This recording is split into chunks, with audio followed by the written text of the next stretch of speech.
Hi, this is Michael Barltrop from WhatBinder.com, here to bring you another of our regular book talks. This is our second book talk, and what we're going to be looking at today is The Scarlet Letter. But this isn't just any Scarlet Letter, this is the Manga Classics version of The Scarlet Letter. So what makes that a little bit different is that it's not just prose on a page. This is a manga adaptation. Now, The Scarlet Letter is of course by Nathaniel Hawthorne, but this version has been adapted by Crystal S. Chan with art by Sun Nico Lee. Of course, because it is a manga, you will read it from back to front instead of front to back. Now, The Scarlet Letter is a text that's been around for a long time. There are a number of movie adaptations about it, and there are a number of different allusions to it throughout pretty much all of modern literature. Anybody who's been labeled and has had to deal with that can probably relate to The Scarlet Letter. I'm going to read you one quick passage.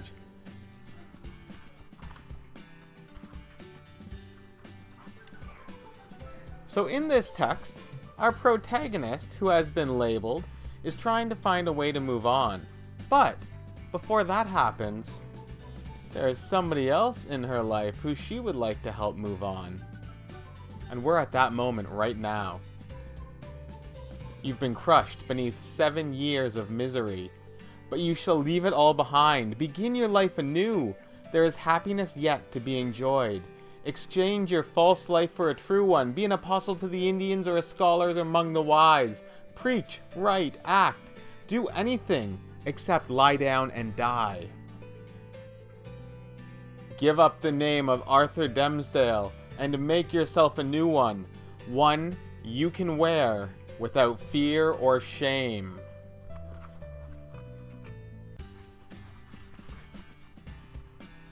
I don't have the strength to do this alone. You will not be alone. Do I feel joy again? Me, who believed I would never be happy again? Hester, you are my angel. Why did we not think of this sooner?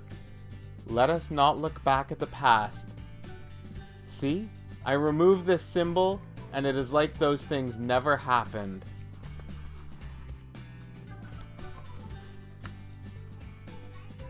And in that passage, we can see that some people are labeled in a very visual way, with a scarlet letter, but other people carry these labels, this baggage with them as well, and it can feel almost impossible to break through. So why is this book so important? Why have I brought it towards you? Well, two reasons. First, the themes in The Scarlet Letter are as relevant today as they were back when it was written. This is especially true with high school students, or young adults, or unfortunately, all adults.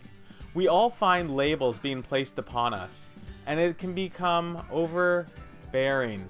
It can be something that is so hard to break free of.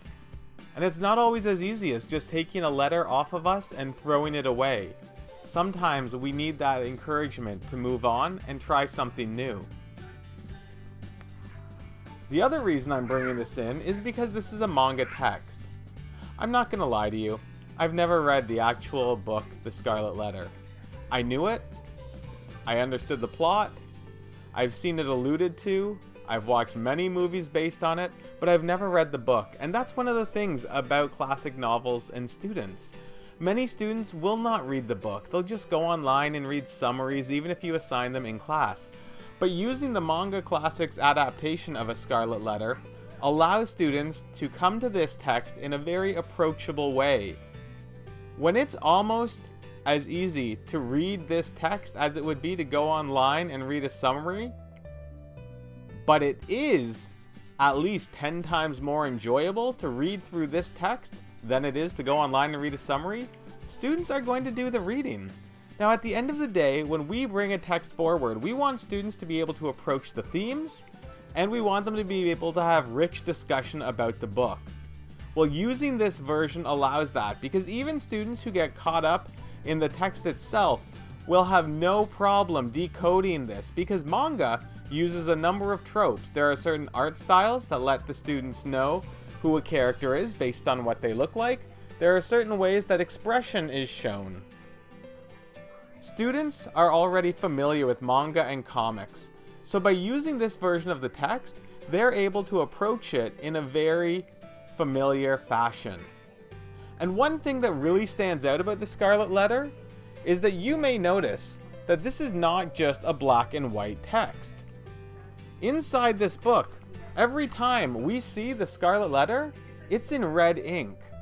So that stands out, and if you're looking to make thematic connections between this text and another one, or if you're looking to find some easy pieces that jump out begging to be explored, well, anyone's going to notice that and think, hey, there's something going on there. Let's dig a little deeper.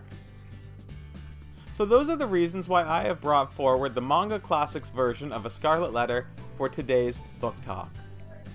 If you're interested in more book talks, you know that you can always just like and subscribe right down there, and we'll see what happens next.